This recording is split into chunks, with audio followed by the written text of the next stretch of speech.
You're listening to the All Day Ruckoff podcast, episode number 99.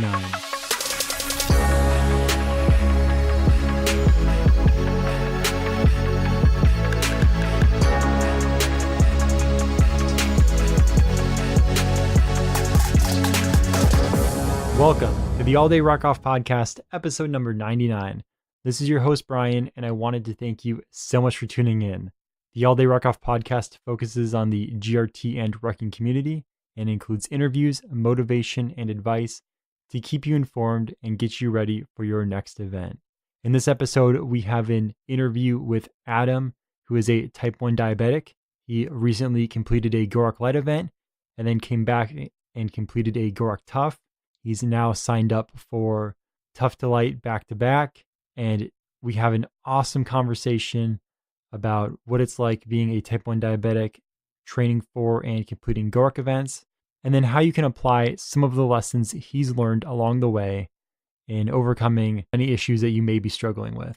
If you're listening to this when the episode's released, we're in May now, which means GORUCK has released their latest monthly rucking challenge. This one is 5 workouts in the month of May. The workouts look pretty solid. I'm excited about it. You can find out more at alldayruckoff.com. or obviously at GORUCK. Complete the 5 workouts during the month of May and you'll get a free patch. So pretty cool. Can't argue with that. If you haven't been to the All Day Ruckoff store lately, lots of new gear, even since the last podcast episode. We've got blank patches up there now. So if you're looking for a patch so you can write something on it and toss on your ruck, on your sandbag, we've got those. Or you can grab a couple and have your own version of selection. Whatever it is you're up to, we've got those patches available. We also have a restock on gloves, hydration bladders, hats. So lots of stuff moving around over there at alldayruckoff.com/store. As always, if you ever want to reach out and chat, you can hit me up, Brian, spelled Brian, at alldayruckoff.com. Thank you so much for all the support, for everyone who's left a review so far on iTunes or on Facebook, and for everyone who's supported so far on Patreon. All of that is truly, truly appreciated, and I hope you enjoyed the interview with Adam. This recent Tough you did, so was that your first Tough event? That was my first Tough event, yeah, for sure. Awesome. And did you did a light before that? I did a light on Labor Day weekend this past September. That was my first event, which was cool because the 4 days before it I did a Murph, and that was wow. a bad idea. That's a really bad idea. But I guess if you have to make a light a little tougher, go in with completely smoked legs. It's cool. Yeah, no kidding. And smoked shoulders and oh yeah. So yeah, that whole 4 days was just completely nuts. So yeah, it was fun. It was definitely a lot tougher than I was expecting it to be. I can imagine. And then you just threw a bit more at it.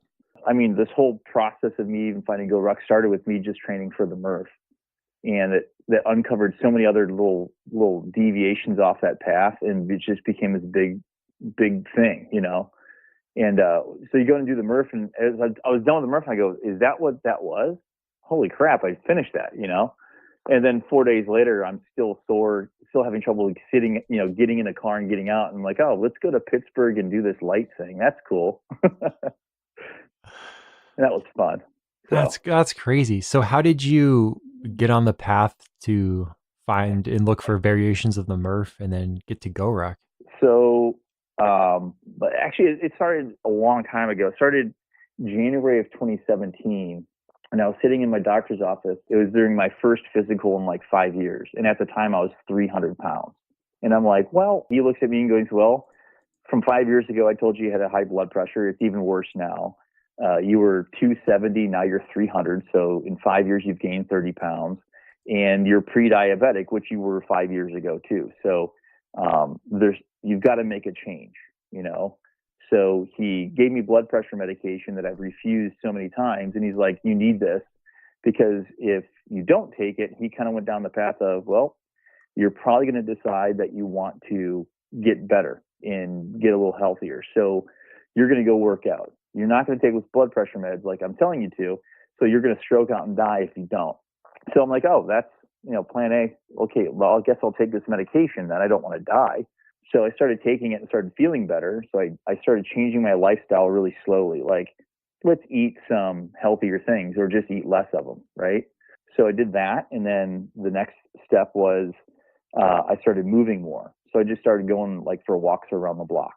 So from January till October of that year, I had lost 50 pounds. And I was like feeling pretty good. But I was at that plateau where you just get to what you're doing is just not enough anymore. So you have to increase the intensity. So I sat down and go, what is the hardest thing that I could possibly do, like right now? And I remember seeing something on Instagram years ago of John Krasinski doing the Murph over in London or something. He's like, everyone should do it. So I'm like, one day I'm going to do that. So I decided on October 28th, 2017, that now's the time to start learning how to do that. So I started, learning about, what do I need to do to get there? And almost all the websites says, just what are your baselines? Where are you at now and where do you have to go? So I decided to go, I wonder how far I can run. And I got about 3 houses down from my house before I couldn't breathe anymore. I'm like, okay, that's my baseline there, 3 houses. Let's see if I can make it 4 next time. I came in and how many push-ups could I do? And I couldn't do a single push-up. I couldn't do a single pull-up. And I certainly could squat a bunch, but not in really good form. So that's what started this whole thing is I'm going to get ready for that.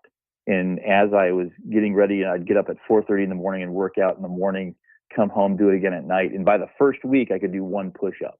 I'm like, okay, well, I can do 1. I can do 100 now.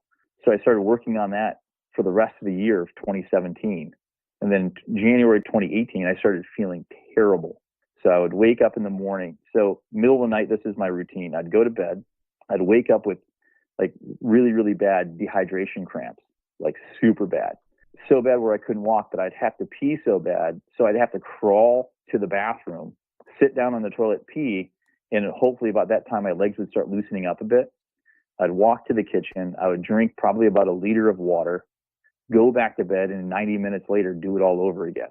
I did that sparingly during January and then regularly during February. So I knew something was a little wrong there. And I thought it was my blood pressure med. So I go to the doctor and she goes, and my endocrinologist goes, well, this doesn't sound like your blood pressure meds. You've lost 70 pounds. Certainly you've done very well there.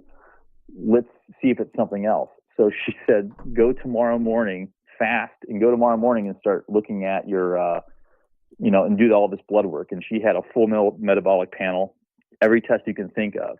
And I went and I didn't do it the next day because I'm an idiot. I waited another week to go because I had my annual physical blood work due that next week. So I wasn't going to go twice. So I went in there and got like 12 or 13 vials of blood drawn. And the next day, I got a bunch of these alarms on my chart from the Cleveland Clinic here. And all these things had red exclamation points all the way down. I'm like, that's not good at all. And the next morning I got a call from the endocrinology department and they're saying, hey, you have a doctor's appointment today at like 1 o'clock. I said, no, mine's at 7. My physical's at 7:30 tonight. I don't have to come in until 7:30. They go, oh no, this is endocrinology and you have an appointment at 1:30 today. And I go, well, I can't just leave work and come to the hospital at 1:30. I just can't do that. They go, do we need to call you an ambulance? I'm like, why would you need to do that? And they said if they called an ambulance, then my work would have to let me go. And it's pretty important that I come in. So I said, fine, I'll be there at 1:30. I show up and my endocrinologist proceeds to tell me that I lost 70 pounds. I've done a great job, but I'm definitely diabetic now. So that in an instant changed everything in my world. And she couldn't tell me what type I was. I still had to do another blood test to figure out what it was. Was it a type 2 situation or type 1? And she goes, because the onset was so quick from being pre-diabetic to full-blown diabetes, like a month and a half or so, that she was leaning towards is probably type 1. And then the next day I got the confirmation like, oh, you're definitely type 1 now. So that started me on okay, this whole lifestyle I started a year ago needs to be 100% permanent because I can't afford, because blood sugar is doing what they do. I can't afford the insulin to keep them in check if I kept eating like crap. But on the other side, if I didn't want to have neuropathy in my feet my hands and have, with diabetics, to get their limbs chopped off because they don't take care of each other. I had to do something different. And in my Murph training went out the window because when you have uncontrolled blood sugar, it eats your muscles and it eats your fat. So yeah, I lost my last 20 pounds is just straight up uncontrolled diabetes. But all the gains that I've been making in those push-ups and in the pull-ups and stuff, it just evaporated. So I'm starting at square zero, and I had a lot less time to train for it because I'm going for Memorial Day. So I signed up for a GORUCK Light instead of doing the Murph for Memorial Day here in Cleveland. And I figured that's a way to honor, I started doing the Murph to honor a friend of mine's brother who'd passed away. He's an Army Ranger in Green Beret who committed suicide.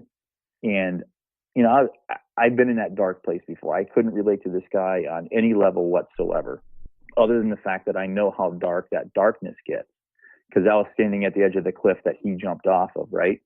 So I never, got to that point. And I told myself I'm going to start doing some harder things. And that's what got me into the Murph. And I found GORUCK because it was a very military-centric special forces thing to do. I figured since I can't do the Murph, I'm going to do this GORUCK Light. It's probably not as hard as the Murph. No big deal. So I decided, I'm going to do that. So 3 days before the event's supposed to happen, I couldn't get the day off of work because I work weekends. So I'm like, crap. So I had to move that GORUCK event to Labor Day. And then I had to, I was looking for something else to do. So I ended up rucking a 5K. And I'd never really rucked anything before, 3 days before the event, because I plan on going to the GORUCK Light completely fresh. I have my ruck that I bought, which I think still brand new. I hadn't even put weight in it yet. And I'm like, I'm going to go do this. And then I did the 5K with a ruck, and I'm like, I'm really glad I didn't do that GORUCK because that 5K sucked. So that whole thing, kind of like that summer, was okay. I got to get really taking this training serious if I'm going to do this GORUCK thing, because it's a lot more serious than a 5K. So I kept training for that Murph, and it was just crazy how that whole summer, my whole life changed from being a type 1 diabetic and managing that to being more active than I ever had been active in my life, and kind of seeing that dynamic change kind of in that family, because I tried to get the kids involved as much as I could, and then my friend's brother, his name's Brian, caught wind that I was emailing him back and forth saying, hey, we exchanged a lot of emails because we knew each other in high school pretty okay. So over the course of his brother passing away and me kind of doing this whole journey and kind of trying to honor his brother and his memory, he decided he was going to come out and do the Murph with me. So just scheduling what it was, he goes, hey, I'm going to be in town on August 30th. Can we do the Murph that day? I know you're off of work. I go, yeah, let's do it. And I told him I got 4 days to recover to do this GORUCK event. And he was like, you're okay. So we went ahead and we did the Murph, and it was crazy. Those are some huge changes to go through over the course of a year. It was just jarring. But I guess if you're going to do it, ripping that Band-Aid off, but it really is now, looking back 2019, it really, when I look back on it, it goes a lot quicker than it felt. It felt like it took forever. Like each change seemed like it had a natural stage, beginning and end. And it felt good to kind of feel like I started accomplishing these goals, because a lot of people, when they're making a change, they try to do it all in one day. They go from eating 4,000 calories to 2,000, and you just can't do that. You've got to gradually wean yourself down, just like anything else. And if you do it right, it shouldn't feel very jarring. But when you look at it from, now we're past that, it seems so quick. But when you're taking it just kind of day by day, it felt just natural. Yeah, that's some great advice too on, how to hit some of that stuff, because it's so true. And you see it on Facebook, on Reddit, pretty much everywhere. People, Yeah. the ruck shows up, the weight plate shows up, and now it's time for a quick 12-mile ruck. And Yeah. and they're feeling pretty bad afterwards, and they're like, I don't know about this rucking thing, man. And yeah, and I picked up all that advice. Like, I listen to Jocko Willink's podcast all the time, and he always said the same thing: is you don't want to do too much too quick. So I kept that in the back of my head every time I tried to do something and push myself. I wanted to make sure I didn't do it because I felt like it that day. I wanted, you know what? Okay, so I did a mile today. well, tomorrow I'm going to try and do that same mile just a little faster. Or if I don't want to do a mile, I'm going to do 2 miles. I'm going to do the 2 miles a little faster. And it was just those small incremental changes, rather than trying to do it all in one day. Because, the New Year's resolution people, January, they're like, oh, we're going to get fit this year. And they go sign up for their gym membership. They go get up at 5 o'clock in the morning. They go and they do an hour worth of whatever. And they're sore for 3 days. And then all of a sudden they don't go back because they're so sore. And if they just went and did half the workout they did, they would feel better the next day and feel like going the next day. And it just kind of, once you get that ball rolling, it's so much easier to keep it going. But when you're trying to move a boulder and you get it moved a little bit and now you can't move it again. So you just got to take it one day at a time, really. Yeah. And Jocko is he's got so many motivating accounts out there, and he's got Yeah. a great podcast. But looking at some of his workouts, man, they're crazy. And I can imagine that can be tough for some people because like you said, you're hitting January, like, all right, time to get motivated, time to do all this. And you're like, what are other awesome people who are, motivational and inspirational doing? You check out what Jocko's doing and you're going to break an arm or something if you're going couch to Jocko workout. Yeah. And that's just not, you just can't do that. Right. And if you can, God bless you. You're God's gift to awesomeness, but I couldn't ever do that. And I think even today, if I would try to do a Jocko workout, I'd kill myself. Like there's no way I can put that kind of workout right now, but in the future doesn't mean I can't. I just got to work up to it. That's the best mindset you can have for any of that stuff. Oh, for sure. You can't, but I try and teach my kid, like just show my kids that it doesn't matter if you can walk a mile or run a mile. As long as you get the mile in, it doesn't matter how fast it was. Like this past weekend, we did a ruck event with the Cleveland area rucking crew. And I took my 9-year-old with me, and she's got a ruck. It's got 5 pounds in it. And we went and we did stairs. And now each flight, each trip up the stairs is the equivalent of 10 flights of stairs. And having a 9-year-old do that, it's got to suck. Well, she was about halfway up and she wanted to give up. And I said, honey, everyone's hurting. Let's keep going. So she got up to the top and she realized, okay, I could do that. It's cool. And then next time around, I asked, hey, you don't have to go up this time. And she chose to go up the second time. And then at a certain point, she's like, okay, I can't go up a third time in a row. I just can't do it. And instead of trying to push herself through, I said, it's okay to sit down and rest. Sit down and rest. It's okay.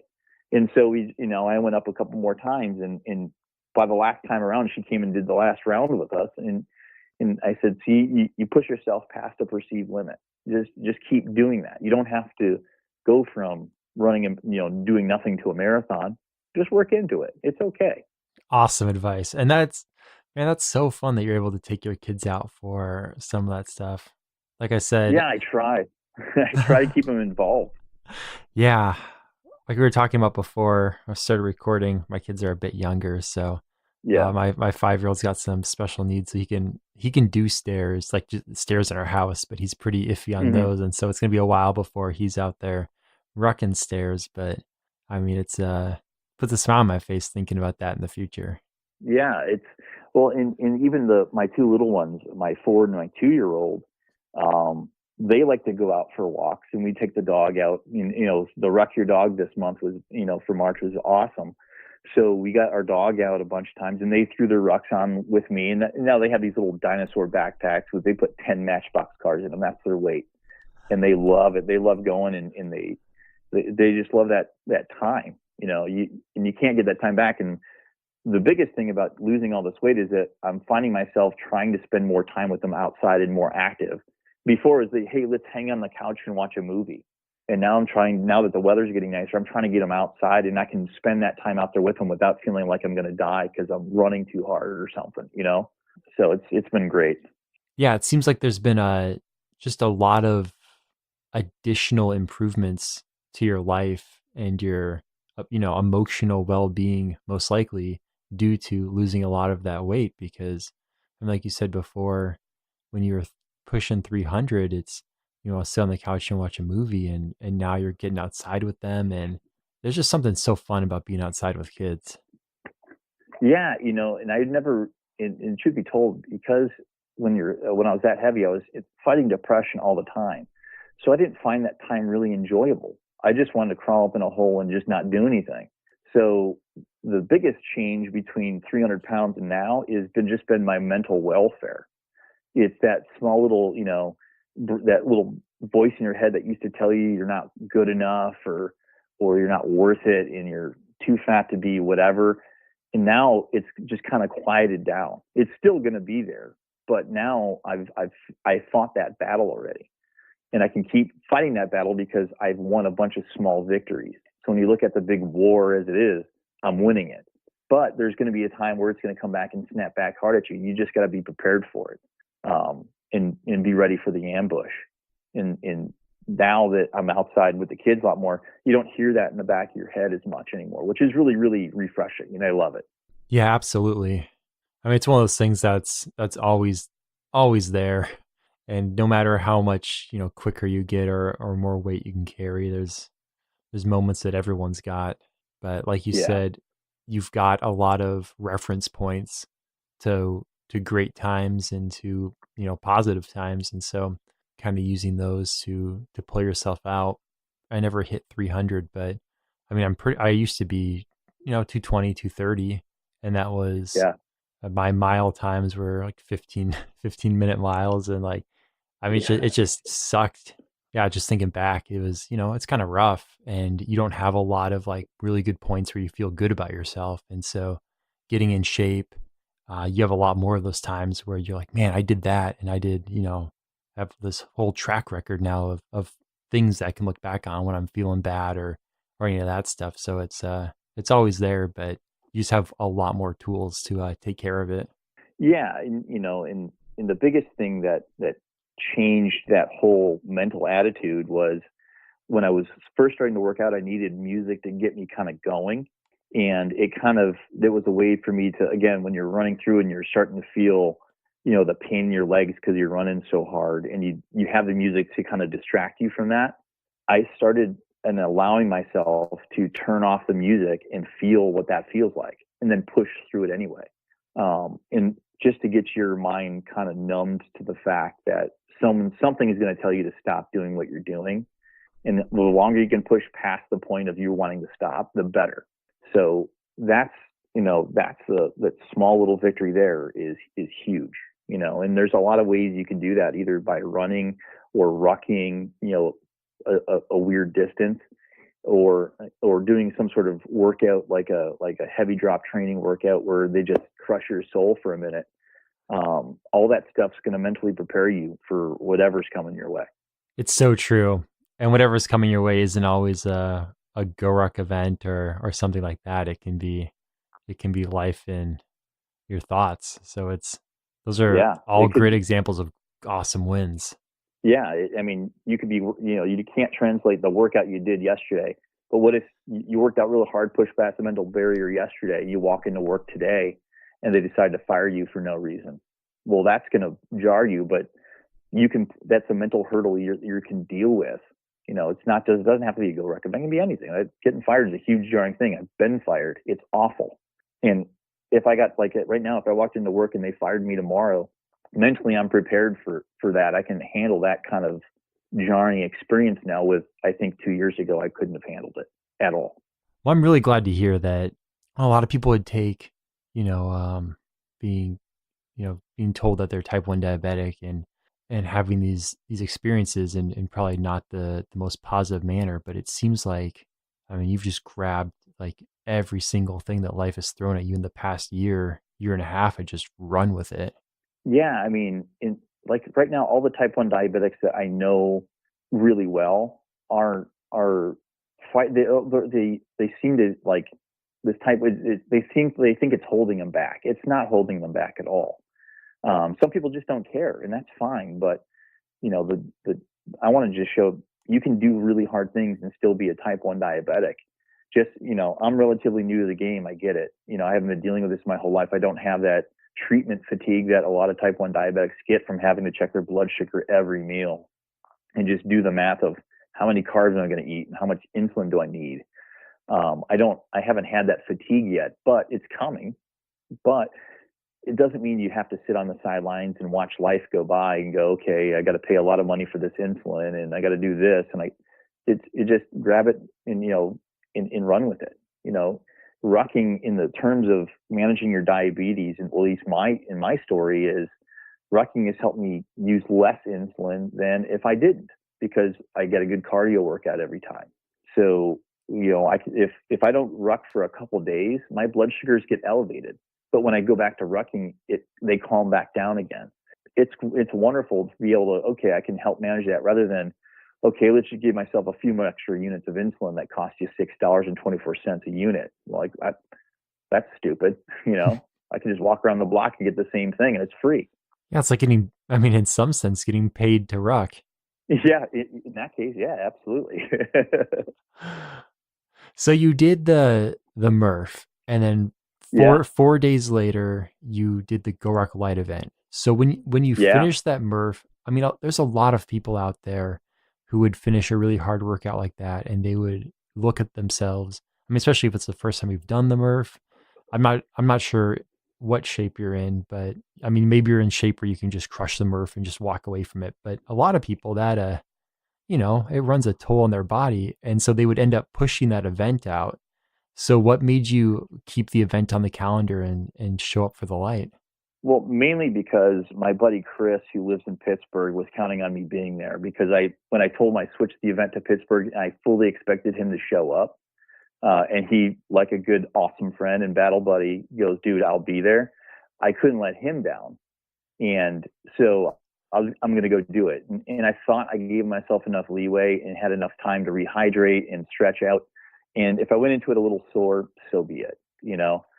So that's really what it was. I didn't want to let him down because that's just weird. You sign up for an event to do with your buddy and then he bails on you because he did something hard a few days before. I just didn't want to be a little baby about it. So I went after it. And I met so many cool GRTs in Pittsburgh that I still talk to, and they're so awesome out there. The Steel City Rec Club is really good, really active group out there. And meeting those guys, I think had I not done that light, that would have sucked because I never would have met any of those people. People in Pittsburgh are wonderful out there. Coming from a Clevelander, I like Pittsburgh. I know it's weird. That's good to hear. And it's true, right? I've done maybe not a Murph and then 4 days later gone to an event, but I've done hard workouts. I've run probably farther than I should have and then showed up to an event. You know, it's the night before the event and you're still like you get out of bed and you're like, oh man, my legs are not where they should be. But I've still gone to you tough it up, you go to the event, and having a battle buddy is one of the best ways to keep you present for that. And I've never regretted it. Just, the people you meet, like you said, if you hadn't done that, you wouldn't have run into Steel City Rec Club. No, not at all. And those were the first GRTs I've ever met, right? Because I wasn't plugged into the community before that because, that community kind of was like that tough page and I didn't have access to it. So I kind of just did my own thing. And so we'd text each other back and forth. Hey, I did this today. What did you do today? And we just kind of went back and forth. And, he'd come out to my house and we'd do a long ruck. And then I go to his house and do a long training ruck. Just kind of, it was really cool because it brought our friendship even closer than it was before. And, it kind of, once we did the GORUCK light event, he got plugged into the Steel City crew. So he's been doing a bunch of stuff with them. I got plugged into the Cleveland area rucking crew. So I've been doing a lot of stuff with them. So we've kind of been able to kind of grow ourselves into the community a little bit better. It's been really, really awesome, I mean, what a great way to improve friendship and train for an event together. You show up, you do the event together, and that's so great that he's still tied in over there. Yeah, he's doing awesome. Actually, I'm going to be heading out there. We're going to do a 20-mile overnight ruck out there. So that's going to be fun. And, they do out in Steel City. I swear to God, they're like the Star Course champions because they got another Pittsburgh team going to do the Columbus Star Course. And they did a 32-mile training ruck. The first 12 miles was like a timed ruck. And then they did another 20-mile overnight next, like right on top of it. I go, that's just nuts. No way. But they did it. It was crazy. That's nuts. Yeah, Yeah. completely nuts. That's a great way to train for the Star Course, though. I mean, that's a Oh yeah, I'm hoping some of those guys, when I go out there, will come do the 20-mile overnight with me. But it's just really it's finding like-minded people to do really weird things together. I guess is kind of fun. It just keeps everyone active. But it just uh, looking back on the whole process, I'm like, dude, I can't imagine ever being here, and now you're here. yeah. And what better way to, keep pushing yourself than through hanging out with and rucking with like-minded people. Oh yeah, like the crew here in Cleveland has been a lot of fun because we've been doing these 12-mile time rucks, we've been doing stair rucks, we've been doing, we get together once a month for some beers downtown. We go rocking around town. It's just really cool. It's just fun to just kind of be together and have that community. Absolutely. So as a type 1 diabetic, did you hmm have any issues at that first light event? You know what? I went into it purposely with a high blood sugar. So when I took my sugar before we started, my goal was to be at about a 200 blood sugar before I started. So I'd give myself 2 units as we started. So the cardio went through the event, it would naturally bring you down to a normal level. And it'll happen pretty quick, just under stress a little bit. Everyone's body reacts differently. My sugar likes to go low when I'm under stress. So I went in purposely high just to make sure, I'm good, because you can't die of high blood sugar very quickly, but you can die of low blood sugar really quickly. So I figured if I was a little elevated, so be it. And I had zero problems. And I had my biggest fear was, did I have ample time to check my sugar throughout the event? Because I'd never done one before. And believe it or not, 100% ample time to check your blood sugars. That was my biggest fear. And during roll call, they ask, do you have any medical conditions? Is anyone a diabetic? And you raise your hand and he goes, what type are you? I'm like, I'm type 1. He goes, do you know what to do if whatever? I said, not only do I do, but my battle buddy over here knows what's up too. So, and it's nice to have those people. And then they go, okay, who's a doctor? Or a nurse? And like 5 people raise their hands, like, yeah, I'll be fine. I'm good. Yeah, that's how you know you're in good company.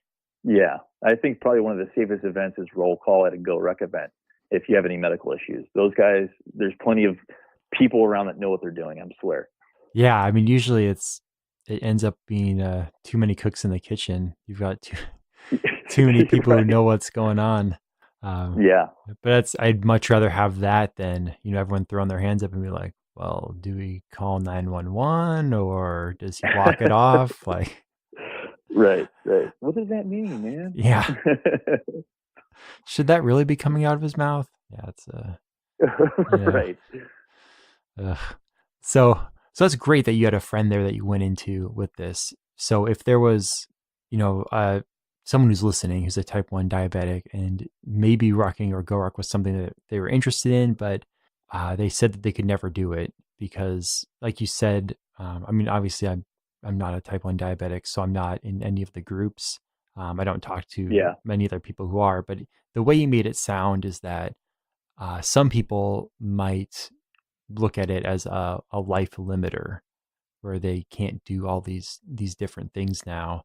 I mean, but you went out, you did a light event, and then you came back, you did a tough event. So if there's someone who's listening, circling back around, um, and Yeah. they either are type 1 diabetic or there's someone who's listening and they have a friend who wanted to do an event but has never signed up because of that. Do you think that having a friend there who knows what's going on is helpful, or do you have any other pieces of advice that might get people motivated or make a decision?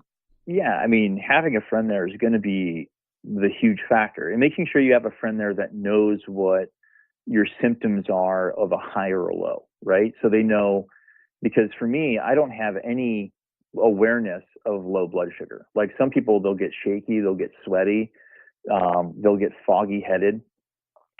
I have been low many times, and I think once or twice I can actually feel being low. So I like having a friend there because they can see your body language changes, you just don't feel it, right? So they can actually see, okay, he might be low. Um, and they're always going to, if you've got a friend that knows what's up, that's the best asset you have. And it's just a mental thing. Okay, you know what? I'm good. I got someone around here I know. So if something happens, I know that they're going to be able to call my wife or call my family member. I know they're going to get help for me regardless. But If you don't have that friend, it shouldn't limit you at all. You can still go in there. They're going to ask you, hey, do you have any medical issues? Make sure you tell everyone what you got, and tell people, hey, if I need some help, this is where you can find some help things, right? I wear a medical bracelet around my wrist just because it's kind of hokey in some cases, because everyone's got phones now, but just in case, because your phones are put away at a GORUCK event, they can at least take the bracelet off and your wife's phone number on the other side. They can at least do that. But you got a friend, do it. Sign up. It's good. If you're scared no one's going to know what to do, trust me, someone's going to be there that knows what to do. I've done 2 events. There's always been a first responder at every event. And in my other event, I think there was another diabetic there too, or I had, you're good. You're in good company almost 100% of the time. Yeah, and in most cases, or pretty much all cases, the cadre leading it too is trained, so they can step in. Oh yeah, for sure. They know what to do, but they don't want to have to do it. Yeah. So if you can do as much on your own, the better. So train to know what your body does when it's under stress. Know what you do when you're under stress. So that means maybe doing a few hard workouts to either make your blood sugar drop, so you know what that feels like during an event, or one of those events. And make sure if you are the one that drops during a hard workout, make sure you got someone there to be safe with, and learn what you do. That's what your training is all about, right? And it's not only going to train you for a GORUCK event, it's going to train you for your everyday things. If you're at work and you're under stress and you have that, and you feel that drop or something going on, you can kind of self-rescue yourself and have that extra awareness. It's sometimes you don't, those sugar lows at work when you're not expecting them can be freaky. But if you've done a GORUCK event that made your sugar go low, and you know how to react to it before it becomes a problem, consider that training for life. And just thinking about that, having all of that knowledge on what happens to your body when you do those type of workouts and stuff.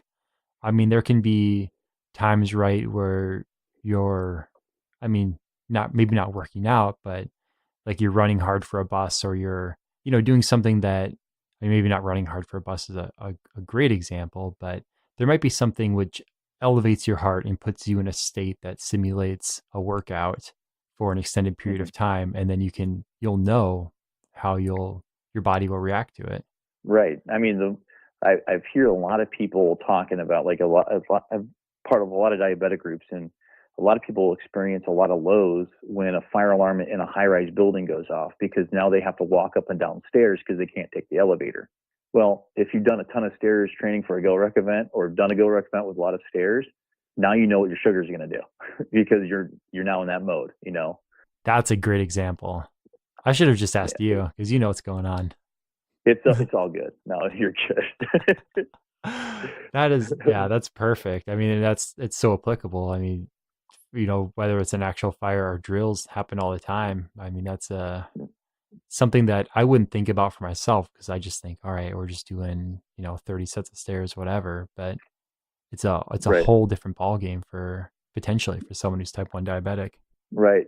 And I get really jealous of people at GORUCK events that just pull out Sour Patch Kids and just pop them like, no big deal. I'm like, man, that is an awful lot of math for me to do right now, man. That's next level GORUCK event. It's like your body and your mind. It's everything. Yeah.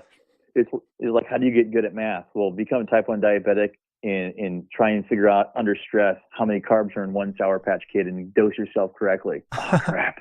So you completed the light event. How long between the light event did it take you to decide to register for a tough event, and what helped you make that decision? It took me about 2 days to register for my first tough event, I think. I was hooked from the index of the light. I was hooked. I'm like, I'm going to do a tough, no problem, because I think I was trained up enough to actually do the tough instead of a light. So I'm like, I can do that, and I just found the nearest, first tough event near my hometown I could find, which happened to be in the middle of February. So I signed up for it, and at the time it was going to be like a Valentine's Day massacre event, and I signed up for it just as they were turning it to the Battle of the Bulge event. So I was hooked and ready to go. So I goaded in not only my friend from Pittsburgh, Chris, to do it, But my buddy George, who did that first 5K that I rucked with me, he goes, dude, I'm going to sign up and do this event. You look like you guys had a blast. So we signed, he signed up for the light version of it, because it was one of those integrated tough lights. So he wasn't going to do the tough, he was going to do the light. So it was cool because the light integrated right in. So we actually could do part of the event together, so he could kind of get up to speed from where Chris and I were, which was a lot of fun. Yeah, you've got good company over there. You've got friends who see the pictures and they say, that looks like a great time. My friends see that and they say, gosh, how far away can I get from this? Well, I've got plenty of friends who are like, man, that is the dumbest thing I've ever heard. That it doesn't make sense why you're doing that. I go, it doesn't have to make sense. I'm just going to do it. I don't care. Yeah. It makes sense during it and it makes sense at the end. But if you haven't been there for it, it might not make sense. Right. And just to get the gumption to kind of go, I'm going to do that. It's a step into the unknown a little bit. But once you take the step and realize someone's there to catch you, it's so much more fun. Very well said. Very well said. So 2 days after the light, you're hooked. You signed up for the tough. Did you have to prep differently going into the tough than you did going to the light due to being type 1 diabetic? Well, yeah, because it was a longer duration. So I needed to figure out really quickly how I could manage that. So I did a lot of, I switched my workout routine from the really early mornings to late at night after work, because I wanted to feel like would it be mentally fatigued. So I would come home from work. I work in auto sales, so there's no such thing as a short day. So I start at about 7:30 in the morning. I go to about 8:30, sometimes as late as 9:30 at night. I'll get home, eat, and I'll go out for a ruck or a workout or both, just to see, just that mental fatigue and exhaustion. And then also, right after eating, how fast am I going to drop? In one time during the training, I left right after I ate dinner, and I started, doing my normal 2-mile ruck, and about, I don't know, a mile into it, I realized I was in trouble because I was walking down the path and all of a sudden my sugar drops and it doesn't look familiar all of a sudden. Like I got a little brain fog, a little confused. And I put my ruck down to reach in to check my sugar, and I realized I left all that stuff at home. I'm like, oh crap. So I immediately just hit home on my phone, and my GPS pointed me in the right direction. And I started coming to as it got close to home. I walk in the door and I put my ruck down. My wife's like, you're back early. I said, I'm pretty sure I'm dropping. And I checked my sugar and I was like at, 50, and that's pretty low. And so I'm like, cool. And she just saw me sit down and start eating cookies that I don't normally eat. Oh, what's going on? I'm like, I'm just a little low. It's okay. And my wife goes from 0 to freak out mode pretty quick. So I try and keep myself as calm as possible. so not to, freak her out. So that happened. So now I knew what that felt like, which was good. It was a point, it's something that needed to happen. So now I prepped a little differently. I always double checked my gear, make sure I had it with all my blood sugar stuff with me. And I also made sure that I had something with me to raise my sugar really, really quickly if I needed it to. So that's why I prepped a little differently. But other than that, the workouts were the same. The durations got a little longer because I knew I'd be putting in extra miles. So I just, started rucking longer miles. So my normal ruck for the light for training was about 2 miles. I've amped it up to a 5 to 6 mile was my normal route. And then I'd push it to, 10 miles, 14 miles here and there. That's a great training regimen. And yeah, on top of that, I'm glad that you found out about that before you hit the event. You experienced forgetting stuff at home during training, and so you made sure not to for the event. Oh, for sure. And in the event was in February, but didn't mean I wasn't going to make sure everything was waterproof, because you never know. So I did training rucks in the middle of the winter and made sure I got covered in snow and got plenty of wet, just to make sure, your gear's tied in and what it's like to ruck completely wet and cold, because you just don't know what they're going to throw at you during, 20-degree weather or less. It's true. It could be anything. Yeah. On a less serious scale, I did forget the nozzle on my hydration hose to the first ABSOC event. Oh, that sucks. Yeah. And so I was like, man, I wish I could have forgotten this at home during a training ruck. instead of when I flew down to, California, show up at the start, go to sip some water, and it's just an empty thing on the end. I was like, Right. oh, so Yeah. And I mean, during the tough event when my buddy Chris put his ruck down and he broke his water nozzle on his bladder, and it was just a mess. And he was so bummed the rest of the day because it was like the first 3 or 4 hours into the tough, and his nozzle breaks, and I'm like, oh, I'm so sorry, dude. yeah, that's tough. I mean, was it an equipment issue, or was it because it was 20 degrees out and it kind of like froze and snapped? Well, it was I don't think it was a cold. We set the ruck down a little bit wrong. Maybe his weight got Mm. on it and just kind of cracked the casing around it and just started leaking everywhere. Oh gosh. Yep, that's Yeah. you do enough events and that will happen to everyone. Yeah. I'm like, hey, at least you know what that's like now. Now you know why you carry a Nalgene bottle with you. Yep. So, Yeah, you can it's true. So you can siphon out that water and you can still drink it. You don't have to try and figure out how to drink it out of the bladder without a hose. oh yeah, for sure. And it being so cold, you couldn't leave water in your hose anyway. It'd just freeze because it was, wind was blowing. It probably was 20 degrees air temp, and it was blowing blustery the whole time. So you chose to do your tough during one of the toughest months to do it tough, arguably. I would say that at least for me, the cold weather months are much more difficult because of all the extra gear you have to pack and all the extra stuff than the summer months. Was it tricky to make sure that you brought everything you needed for the event, and then in addition, everything you needed to check on your blood sugar level and all that? Yeah, I mean, the reason I did the rock in the middle of did the tough in the cold, it was a couple reasons. I wanted to get it out of the way as fast as possible because a few days after the light, I set up these goals doing the Murph, and then I did I'm going to do this Murph, but I did this 5K, I did the Murph, and then I did this GORUCK light. And after that's all said and done, you're kind of looking at yourself going, okay, now what? Like what dragon do I have left to slay? So I was literally sitting at the lake because I live about 100 yards from it. And I was just looking out over there, like what am I going to do? And I realized I'm going to do a tough, and then I'm going to do a heavy, and then I'm going to do a heavy tough light. That's what my goal is right now. So I needed to get that tough out of the way so I could say, okay, if I failed at that attempt, I had plenty of time to recover and attempt it again if I needed to, because I'm coming up on 40 pretty quick. So by the time I'm 40, I want to get that HTL in. So I didn't feel like I could wait till a warmer month to do it. So I'm like, I'm going to do it in the cold. And it taught me a lot of things to learn about, even from a diabetic standpoint, what your gear is going to do in the cold. Because when I don't have a CGM or a continuous glucose monitor that a lot of folks have, I have a one-touch strip, Lancet type device. So when it's too cold, it doesn't work. Like you have to literally warm that thing up. So it was cool because I thought of, okay, so if I'm out rucking in the cold, it's going to get cold. So I need to find a way to warm it up quick. So I developed a bunch of methods to get it warm. Well, now I know if I'm out, walking with the kids, now I know that I need to make sure I warm it up before I take my blood sugar. You carry like those hand warmers, that you keep in your gloves. I carry those with me in the cold weather months. So I can, if worse comes to worse, I can pop one of those on, warmed up. But I had to get that tough out of the way. I don't care what month it was in.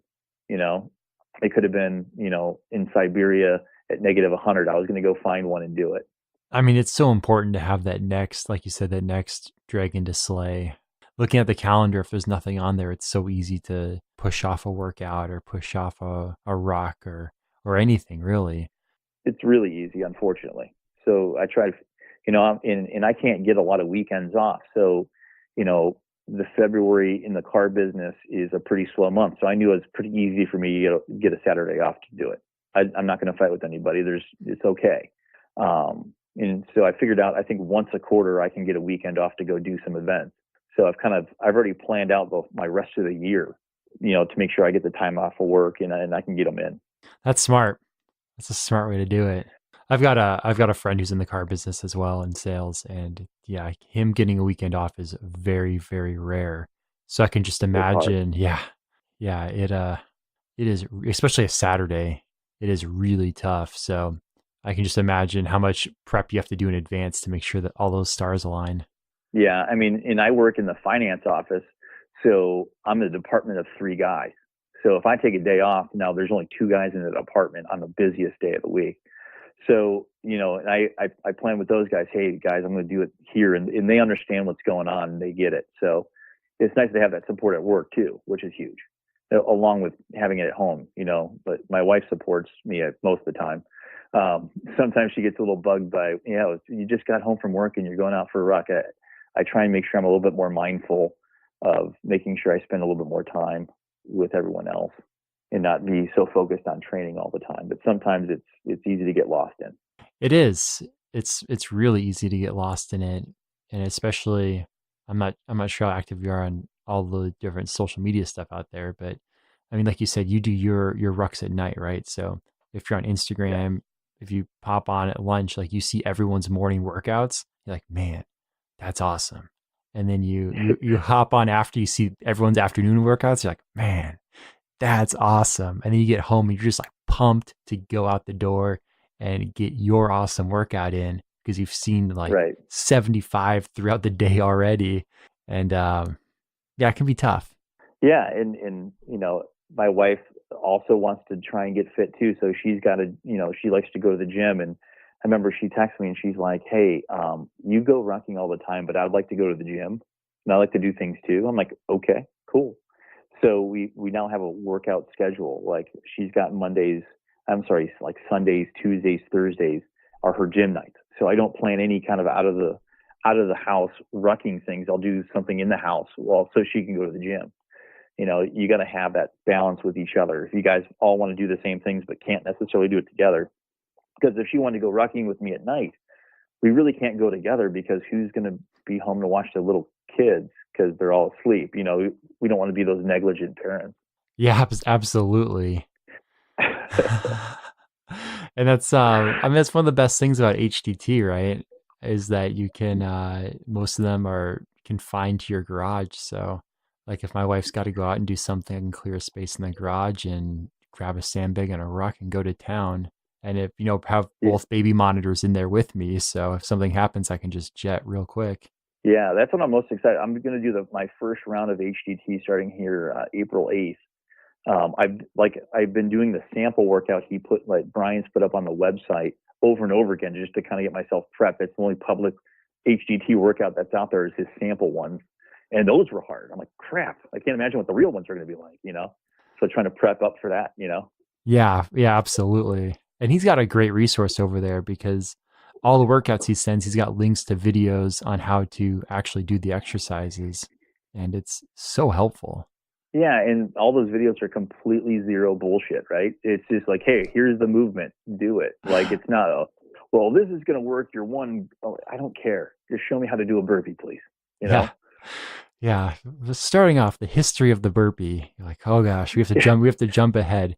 Here's 17 ways not to do a burpee. You're like, oh God, really like yeah, 7 minutes in for like a split second, it's how to actually do the workout. Like those videos just irk me yeah. to And they no always end.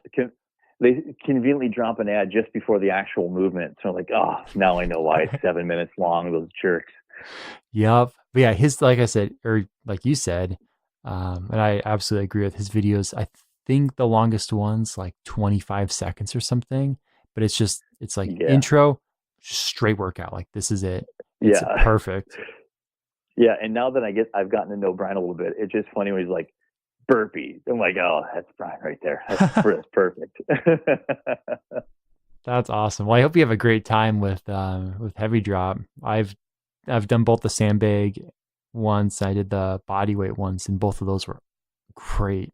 Yeah, I mean, I'm looking forward to it because everything that I've heard about it, like on the 12-mile timed ruck just before my tough, Brian and I showed up and we had Mac V1s on, and it was icy. So everyone knows what happens with Mac V1s and ice. You just slip the whole time.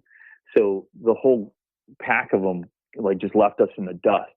And so he and I are back there. So we ended up just talking about heavy drop the entire time. And from what he was explaining to me, I'm like, it's going to be hard enough for me to work out hard enough to get ready for the next evolution of, a tough light or a heavy, but it's also going to make me work hard at home because it's getting to the point where I can't think of something hard enough for me to do to have that blood sugar drop or simulate an event.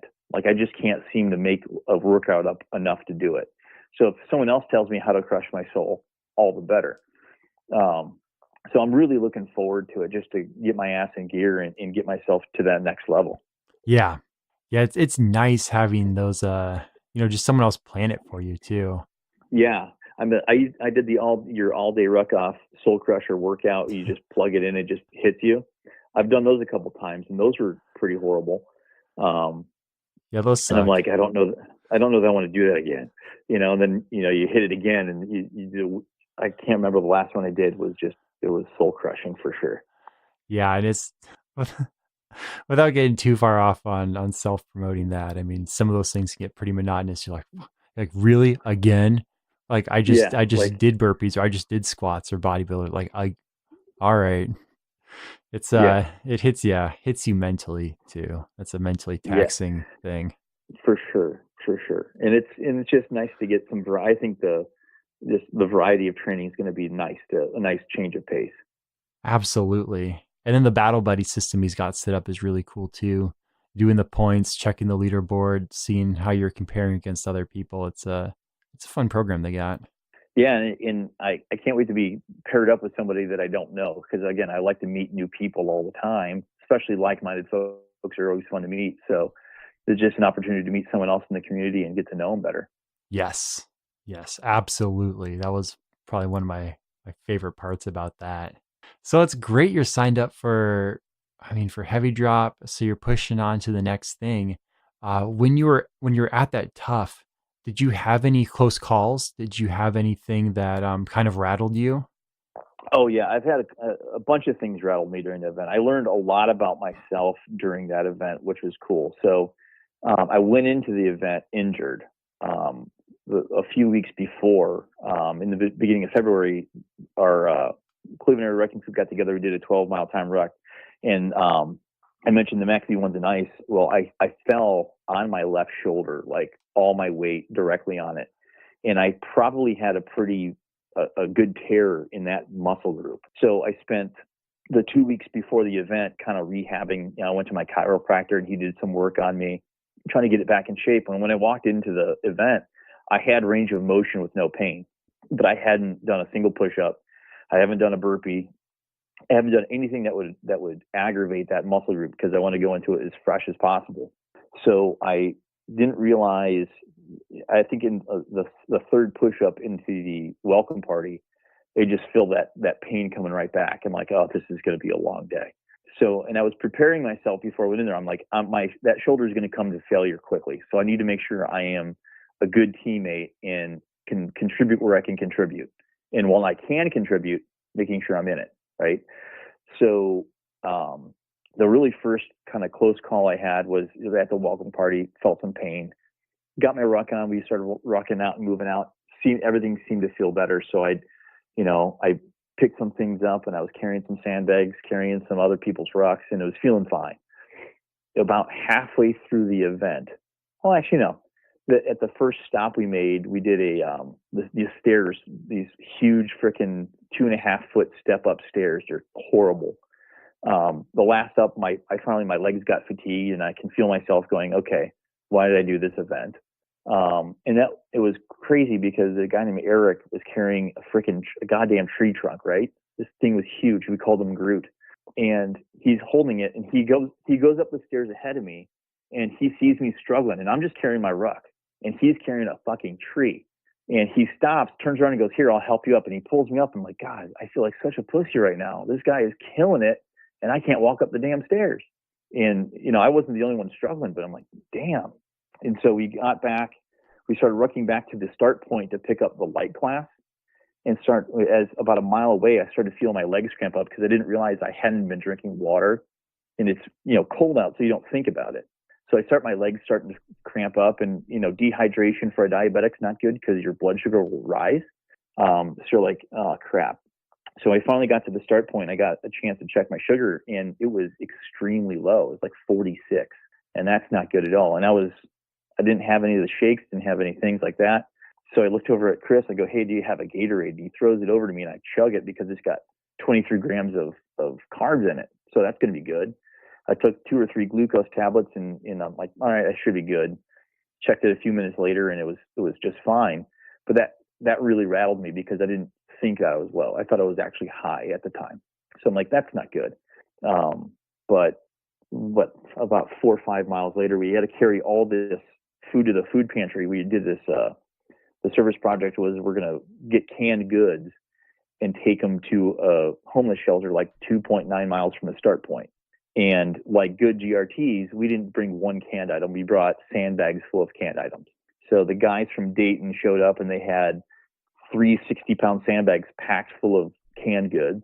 We've got numerous jars of sugar, tea, coffee. It was just literally, I think it was 500-600 pounds of food. And we had to figure out as a class of 25 people to get the 2.9 miles to the food pantry. So we had to carry all that stuff. And, during that whole ruck, switching out on the litter, switching these sandbags, at any given time, there's only one person without something to carry. So my shoulder was starting to get, really, really beat up and started really, really throb and hurt a little bit.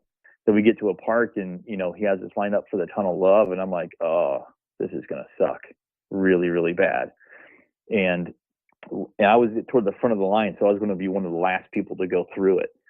So a lot of weird pressure on you when you're one of the last people. You got no one behind you pushing you, or you do in some cases, but I'm going to have to get through this thing and I'm going to hold everyone up because I know I'm not going to go very fast. And I go through the first 3 people in the tunnel of love and I land on that shoulder just wrong. And you feel that searing pain right in that shoulder. I'm like, oh God. And you instantly, your eyes well up with tears and they're rolling down your face. And I'm just trying to go through it. And a couple guys tapped me on the back and said, dude, just get up and I'll finish it for you. You're okay, man. Because they knew I was struggling. They could see it clear as day. And I told them, no, I'm good. And I just kept going. They're like, okay. And then, that became, we talked about this mental process. At that point, I went internal. I was just fighting with myself just to keep moving. So my self-talk was not the happiest of things, but I just said anything to myself to keep me going. Like just, you couldn't do this a year ago. Look where you are now. Just keep going. You're going to finish it. And I finally did finish it. And Caitlin from Steel City was right when I popped up and got back in line. She was right behind me, and she just said over my shoulder, "Hey, it's over now. You're good." And that was the coolest thing in the world because I'm like, all right, I am done now. It's cool. I made it. Good job. And after we were done with that thing, everyone popped back up and they're like, "Hey, Adam, you okay? Is your sugar okay?" And not only my buddies that were there did it, but everybody there just made sure I was good. And that was the most uplifting part of the whole thing. Going, hey, that felt like a battle with myself, but these guys were covering you as I'm trying to move. They were making sure I was good because they're just good teammates. And that was the coolest thing of the whole event. And that's why I think I'll always go back and do these things, because that one aspect of it was huge. And we got through the rest of the event just fine. It was awesome. I guess I just got to say, awesome job on the amount of canned food, heavy food. I mean, what a way to really just drive home that service action. Dude, I don't think we knew at the time that was going to be one of the last service actions in an event ever, right? Because they stopped making it a mandate of these events now. And when we got to that homeless shelter after all that, and we literally show up with this litter of food, they thought that was it. And then we start dropping our rucks and pulling all the extra stuff we crammed in our rucks out. And they have this like receiving table in like a garage that was like your typical 2 regular like rectangular tables you'd have like at church. And we had that thing packed, and probably had enough food for weeks there. And they were just so appreciative. They gave us a tour of this place, and it was so, so cool to see. And it was nice to get inside and get warm for a minute too, But it was just cool that people really appreciated